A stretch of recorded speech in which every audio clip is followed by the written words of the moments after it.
Good afternoon. Today is the 26th of August and this is part 9 of a slightly shambolic shuffle around the 2024 Knebworth Classic Motor Show. We're back on the stand for the Letchworth Garden City let's get this right. Classic and Vintage Car Club stand. It's an absolute mouthful. And this wasn't actually here when I filmed it earlier on, there was in the arena in the middle. But it's a 1963 Panhard PL17B. Very rare in this country. I have been offered a very similar Panhard to drive at some point if I want to. I don't know if I want to. It has no synchromesh on first gear and no servo brakes and a column change, so quite possibly I'm a bit hesitant about that. It's right-hand drive though, this one's a left-hand drive. Panhard were a company that was eventually bought by Citroën and they disappeared in 1967 making cars, although they I think are still around making military vehicles. Rather like Citroën, they're very sort of daring shape and very much a kind of, you know, individual choice even back in the day. Aston Martin DB6 Volante. That does look rather nice, doesn't it? Has someone fitted a 5-speed gearbox to that?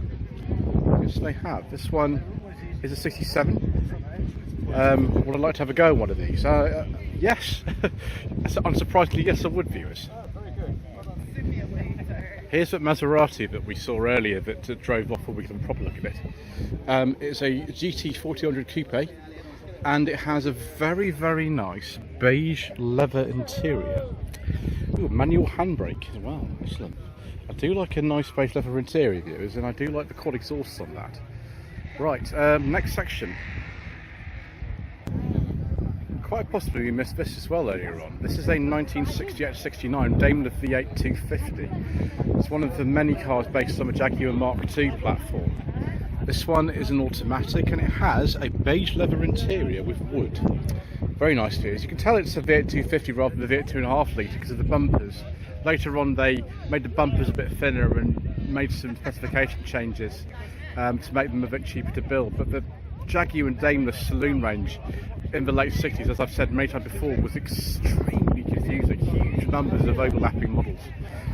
And then I think this is an MGTC. Let's look at the information sheet, which will tell me for sure. Yes, it is. It's a 48. Excellent. That is rather shiny. Okay, but you've literally walked the entire length of the field to avoid the rev-off competition that's happening in the background, just to keep away from it a bit. And we were riding a little mini stand. This is an early Mark III Mini, very early one actually. They came out of an H plate in late 1969, and this is an H registration one. BL badge and everything, still got the original rear lamps and things, Mini 1000. Excellent. And then the Clubman Stator would have been. Bull bar and everything. On a T, so 78, 79. 71, 72. I think this is actually a very, very late Cooper. It did make a Mark III Cooper. Oh no, sorry, it's a Mini 850. I do apologise, viewers. This looks a bit like one. That's why I apologise for all the incorrect information at the beginning and end of every single video, because it always goes wrong. Right, let's go over here. So this is a 72, 73 Beetle. It's made to look a little bit airier on the front, I think, but it is. That's fine, that's normal. 1300 model. This one's a little bit earlier, 69 to 70 on an H. It's been lowered a little bit. Yeah, the Coffin Dodger stand wasn't here yesterday, I don't think. And then we've got 20s, 30 Chevrolet here with a dicky seat. Excellent. Someone sensibly upgraded the rear lamps. Hudson Hornet, gosh, I don't think I've ever seen one of these before. I've heard of them, they were sort of very prominent in the early days of NASCAR. I've never seen one before though. Amazing. There's a 54. Superb. Not very many of these over here. And then a Pontiac Firebird Trans Am, what we call the Night Rider shape, although the Night Rider cars, I think generally was sort of 82, 83 models. This is a bit later. This is sort of 85, 86. This one. Excellent. And then an absolutely huge Oldsmobile, I think this is. An Oldsmobile 98 from about 1957, something like that. And a Chrysler 300L, not 300C, 300L. Again, an absolutely, utterly vast car. Pillarless coupe design. I think Chrysler is a name that's going to disappear very soon, viewers. Not the only one who says that, by the way. Then the Mustang Owners Club of Britain. This car is on a 79 to 80 plate, but it's much older than that. Again, as I've said before, even today, this car would have been imported about that sort of time, so 79, 80, but it's actually a 73. It's because at the time, when you imported a car, maybe a 481 this would have been, they just slapped one of the plate the year currently was onto the car. So they ignore the year of manufacture entirely, which is why you end up with anomalies like this. This one is 69, although it's obviously imported later. Mark 1, the 351 engine, and then a Boss 302 Mustang, which is a little bit later than that one. Had this sort of interesting front end, but it always reminds me of the Camaro, this sort of, I think sort of 70 front end, which reminds me of something like that. Interesting, that's L as well, so maybe that's imported years ago. And then it's previous generation Mustang, this one, with a Roush supercharger. Excellent. Yeah, there's that sort of, I think it's a 70 front end. But yeah, so again, probably imported, you know, about 73, but it is 1970. Oh, excellent. A Mark 5 Cortina. 7980 on the V. This time we are about the right year, it's not an import or anything. It looks very much like a GL with that interior. It's a 2-litre GL. Similar colour to the one that I filmed last year, it was a 1.6. GTM, I think this is a Libra, which is, I think, based around sort of Metro bits, these cars. Yeah, it's a 99, but obviously the donor car is earlier. It was of the Metro GTI from sort of 91, 92. GTM I don't think exists anymore. So, I think we've seen this car before actually several times. This Anglia, well, it was a 105e. What do you call them to be modified? I don't know. It is a 61, this one. Cortina cross-flow engine, mini-light style wheels. That looks very mean. It's a bit faster than the original 1-litre engine, that's for sure. Nice 1965, although 64 plates. They came out April 64, the Mustangs, and some people call them 64 and a half, but let's just go with 65. So very early Mustang fastback. He was sort of the same age as a car used to Goldfinger, I think. A very, very early car, the one that's a Goldfinger. 55 Thunderbird. I think that was the very first year for them, actually. Very first. 56s look a bit different from that. We've actually got one of those here today as well, which we've already seen. DeSoto, gosh, DeSoto's, wow. I haven't seen a DeSoto, I don't think ever. It was one of these sort of companion marks that fit in the enormous General Motors product line at the time. Sort of near Cadillac, I think it was, DeSoto. 57 Thunderbird. So we had a 56, a 57, and over there's a 55. So we're doing well. Again, this 57's got the sort of porthole window thing on it. This one's an automatic. So definitely related to the 55 one, but a bit different. And then a 64 Fairlane 500. It's quite an interesting stand, this actually. So lots of nice sort of variety here. And all in very nice condition. And then 66 Mustang from San Jose, California, GT350. This one's been down to classic cars from Bournemouth. Wow. Yeah. Ooh, viewers, 77, 78.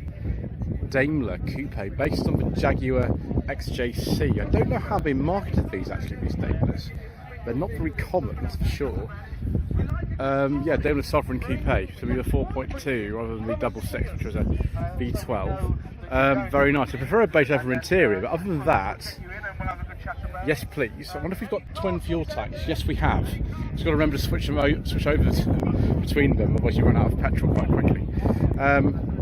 Very early minivan, a Morris badged one. As I've said many times before, they didn't even look that different. 20 years later, when they were discontinued in 1982, there was like an 83 registered one here yesterday. And here is another car of about that sort of era of the van, a Morris 1100. It's a very early one. This is 1963.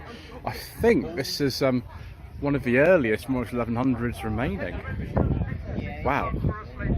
And a Mini 1275 GT that is, I mean, that's immaculate, isn't it? Look at that, 17172 on a K.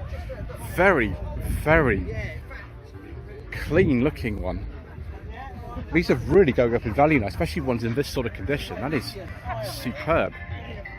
So this mini truck is a little bit later actually than the 1275 GT, but it looks a lot older. But of course, so they remained like this until right at the end, the Mark 1 kind of sort of Mark 1 look. That them together, you see it looks so much older than the 1275 GT, but that's just the way that they were, because commercial vehicle buyers weren't fussed about that kind of thing apparently. 74. And then nice Nissan GTRs as 2016. I have driven one of these actually on the track. It was superb. It was great. I wanted to film it unfortunately, but there we go. Nissan 370Z 2009 to 10. Another very nice GTR with incredibly large brake discs at the front. Absolutely enormous brake discs actually. Track edition engine by Nismo. Don't all of these have slightly different power outputs, which looks like handmade or something. And then a couple more 370Zs, both of them white. Oh geez, I'm sorry the singing started again. We're just going to have to keep going. Yeah, very nice. I'll just go back and just get that Blaze Red Mini as well. So, Blaze Red, this colour is called Mini 1000, 7475 on an M. Before we had the reversing lights and things, very similar steering wheel to the car that was used in a lot of the Mr. Bean episodes, this particular one. Yeah, that's nice. Let's have a look at some more minis actually. Let's go do this stand quickly here that we did yesterday, because it is actually slightly different. There are slightly different cars here from what there were. This thing though, the mini trailer, yeah, and that one, the other H plate car, these were here yesterday, weren't they? For all your needs, if the boot's not big enough, just bring a trailer, then you'll be fine, won't you? Everything that you need for the show. Both sort of 1990, 1991, obviously modified. This one is a very, very late Mark II, one of the very last on a age registration from 1969. Yes, I want to sell.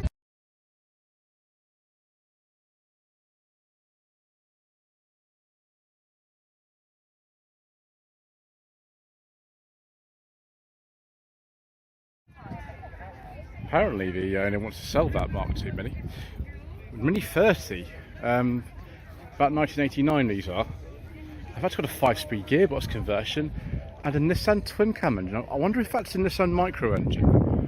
Interesting, yeah, out of the K11. 2002 R50 Mini Cooper. It's not an R53 because I've got a bonnet bulge in it. Very nice original 64 Morris Mini Cooper. That looks very nice here, doesn't it? Very nice. Then we see this one here. This is an L reg one, so 1993, 1994, with lots and lots of friends in the back, all together, not fighting together at all. Another Mark II Mini Cooper. This one is a 1967. Originally registered in Salisbury. Yeah, Wiltshire plate MW. Another Mini 30. Again, made in 1989 is actually, it says on the side there. Surprisingly common cars actually. I see quite a few Mini 30 for some reason. So yes, very heavily modified one, makes it look a lot older than it is. So I even had to put some reversing lights on here because cars after about 1980, and I think 81 for the fog lamps. They had to have them as standard, so this is 84, 85, and so they had to put separate fog lamps and reversing lights on this, whereas the original sort of lights would have been about would have had those anyway, which is a bizarre decision, isn't it? 1971-72. This stage you don't require the fog lamps or reversing lamps, and you can see we don't either. But if you fit those lights, then you do. And that's not a Clubman, by the way, viewers. It's got the right interior, but it had a round nose conversion. Another Mini 30. Getting this sort of original colour that these came in. Seats are very similar to a 90s Cooper, aren't they? Mental Minis. Just a mental Mini. It's a Mark 6 this one, so sort of 94, 95 on an M. Mayfair, yeah, Mayfair is a high specification. Very late Cooper, the right at the end, 1990,000 registration. Mark 6 with the 7 with the airbag steering wheel and the Rover 200 indicator wiper stalks. Then a British Open Classic, very nice, very nice. Yeah, limited edition. It's a 92 this one. Oh, it's got sort of bits of beige leather and piping and wood. Very much to my taste, views, that sort of thing. Very much indeed. And then another one of these minivans. This one is like an early one. It says Cooper in here, so we've got a Cooper spec engine presumably in here. Morris badged one. This one's swap for grill as well, of course. Then there's sort of 1991 with Union Jacks. We saw it yesterday, didn't we? Right, we'll go on to this section here now. A's Mini Owners Club. Is that A Series Mini Owners Club? Is that what it means? It's a 90s one as well, that one, 91, 92. And then a Sprite, which is sort of the other trim level, but apart from the Cooper back in the day, the Mark 6s. 94, 95 this one. Its original colour, is that Henley Blue, or am I wrong? Could be wrong. It looks very slightly different actually from most of the Henley Blue cars I've seen. Then 77, 78. That's an interior from the early 90s actually. That. I can't remember what Mini that was used on. And we've got the factory option rear wiper. Hilarious. And also we've got something else from the 1990s that's been made to look like a lot older car. Rear lamps, I think started on the Mark 2s, these ones. But again, pretty much spot lamp on the back, also that's actually reversing light, otherwise it would be illegal. Yeah, made to look like a Mark 2, but obviously like 94, 95. So more Mustang action. We'll just go quickly through these. These are current generation ones. Most of them in this country do seem to be the 5-litre V8s that are sold over here. I don't think anybody's interested in the V6s or the 2.3 4-cylinder ones, really. It has to be the V8, which I understand. Mustangs are fun with V8 engines. And then we've got something a bit different here. This is not a Ford at all. It's a Dodge Challenger or Hellcat or whatever they do, different names, haven't they? Yeah, very nice. The Boss, and then the 66 Mustang. See lots of the 61s here today. And then these are all sort of previous generation ones. We saw the front of them yesterday, so we'll have a look at the back. This is a Celine, which is bonkers performance. 2007, that particular one. Hers, not his. Lady owner then. And this is one by Deranged. Wow. I wonder if you have to be deranged to own one or not. Answer the comment section below. 79 to 1980 Ford Granada Mark II pre-facelift. Gear, of course. Most of the Mark II Granadas remaining are gears. This is a manual actually, that's quite rare. 2.3 gear, very nice. This one here, 81, 82. Is this the one that's bulletproof or something? 5-speed manual. Yeah, 2.9 Gear X, which had a different engine put in it. 5-speed manuals come out of the Mark III Scorpio. And then a very early Granada, this one, 7273. It is a 3 litre GXL automatic, similar to the one that I drove at British Car Journey about a year ago. It was also one of these. I think it was probably slightly earlier than this, but that was still really early. Handsome car, rather like this Mark 1 coupe. I think this is original wheels on this. All of them sold in this country with 3 litre gear specification with manual automatic transmission. In other countries with the coupes you could get other trim levels, but all of them over here were with the 3 litre gear specification. I like those very much, viewers. I like this one as well. This is pre-facelift Granada, one of the sort of last of the pre-facelift. The facelift one started around 74, I think it was. Again, 3 litre Essex engine in this, vinyl roof. I forget the name of this colour now. Just an XL, this one, 3 litre XL, not GXL. And here's that crazy Irish hearse we saw yesterday. Yeah, I saw one of these raced in 2021. You can see what the sort of problem is. There's so many areas where this can sort of corrode and things, and the door looks weird and all sorts of things. But yeah, the fact that this thing's actually survived is amazing. If someone's actually brought it to a show, I think that's brilliant. Yeah, then a few more for Granadas, because you can never get enough of Mark II Granada. I certainly can't. Mr. Coleman, who looks after my cars for me, has a very, very nice Mark II Granada he let me drive a few years ago. I don't drive it anymore because I don't want to ruin his gearbox again. 82, 83, 2.8 Gear X injection. Late Mark 1 estate, an L, which is rare for these. 2 litre L with a Type 9 5-speed conversion. Again, sort of pre-facelift front end on them. Facelifted ones look a bit more like this. This 3 litre gear, 77, 78, so quite late. The Mark IIs came out, also on an S plate in 77. So that would be one of the last of the Mark 1s. And then we have this console, which was the sort of cheaper version of the Granada until about 75. This one's just still waiting some restoration, I think, because both wings are looking pretty crusty, but nevertheless it looks also mechanically pretty good. Consoles are particularly rare, I think. Oh yes, viewers, Nissan 300C, we like these. This one's an 86, we do like these very, very much. This one apparently is ex-Japanese embassy, because, well, of course it is. And then one of these Bakkies, which was made in South Africa until something ridiculous like 1998 or something like that, I think these were made. What year that is, I'm not quite sure. Here's a car that I filmed actually last year when I was here. It belongs to a gentleman by the name of Andrew, who used to run the club as it was called the 300C Club. It's now called the, let's get this right, the Datsun Nissan Classic Car Club it's now called, which is more sort of inclusive, I take it. But there we go, excellent.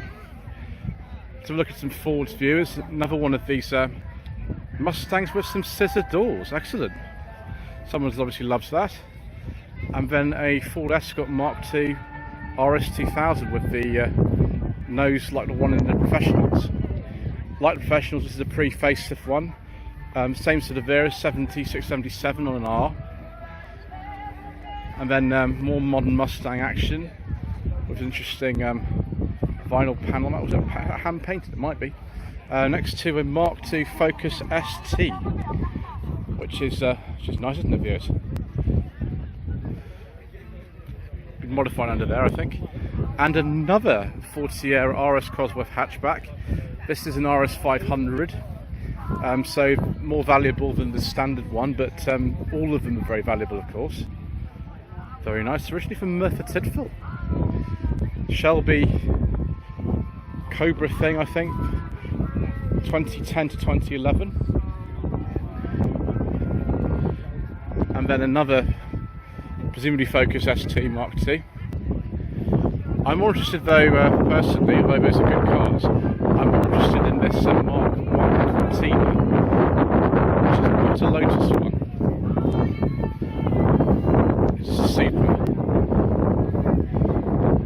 Series 4 Forsyth on there. Right to go lower. 56 that one is. Fiesta ST, Mark 6, so good cars those.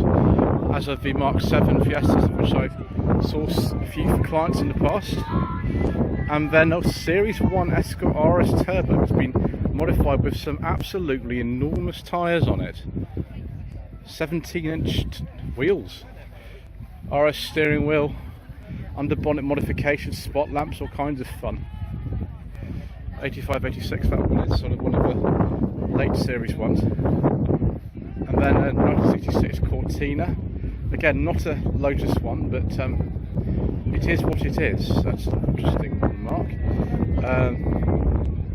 With a ZTEC R conversion, I think, very common to do that on those.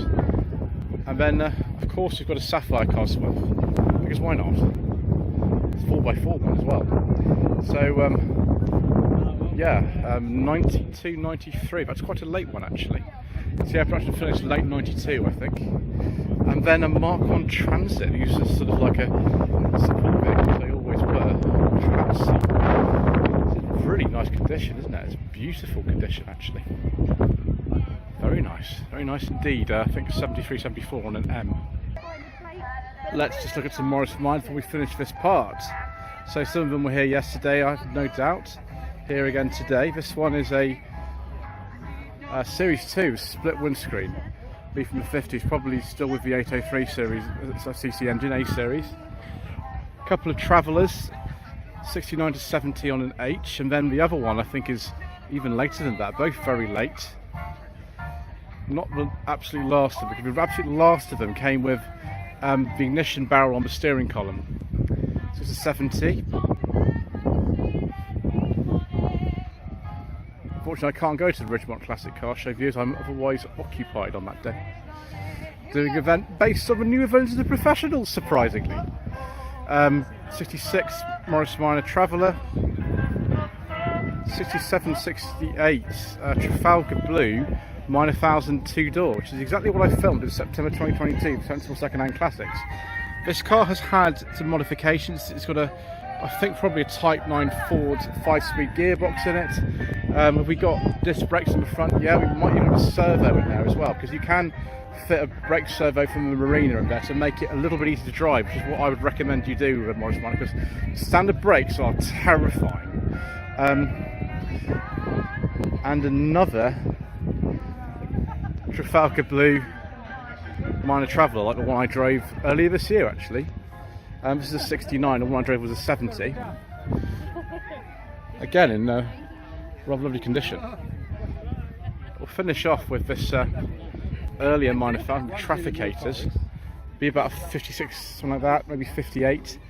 Similar to the one that my mother owned when she first started driving, which would have been in the late 60s. It was a 58 that my grandfather had owned, with Trafficators as well, like this one, and the 948cc engine with the clappan wipers. Anyway, that's it for this part. Thank you ever so much indeed once again for watching. Please don't forget to subscribe to the channel, like this video, leave a comment below, and we shall see you again very shortly for the final part and even more incorrect information.